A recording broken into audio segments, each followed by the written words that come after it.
Бүгүн той махабаттын чоң майрамы. Турмуштун босогосун аттап чаңа, дарыядай эки өңөрдүн агамыңар. Ар дайым бирге аксын мындан ары. Бир ырга, бириң обон, бириң сөзсүң. Бириңе бириң канат, бириң көзсүң. Жарыкка, жылуулукка жуурлушуп, жубайлык турмушуңар гүлдөбөсүн.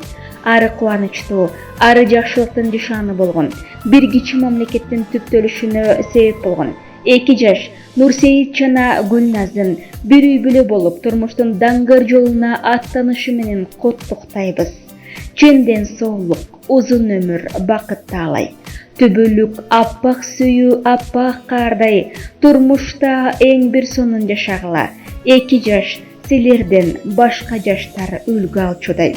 Эки өңөрдүн бактыңарга шериктеш болуп, жуп кылып, бүлөө кылып жаткан ата-энеңерге ыраазычылык билдиребиз. Эгиздерди ээрчишип, элдин алты жаштардан санын толуктагыла, мыкты жуптардан болгула. Жараткан уулду эрктүү кылып жаратса, аялды эптүү кылып жараткан. Мырзаны кадырлуу кылып жаратса, аял затын сабырдуу кылып жараткан. Жигитти улуу кылып жараткан, айымдарды солуу кылып жараткан экен. Да ушундай бири-бириңерди толуктаган түгөл, түбөлүктүү, түптүү эки жаш болгула деп. Агаңар Нурик жеңиңер Эльвира жылуу каалоо тилектерин силердин үй бүлө болушуңарга арнаган. Алемет түбүндөгү ар белек силердин урматыңарга ырда эсте болуп жаңырсын.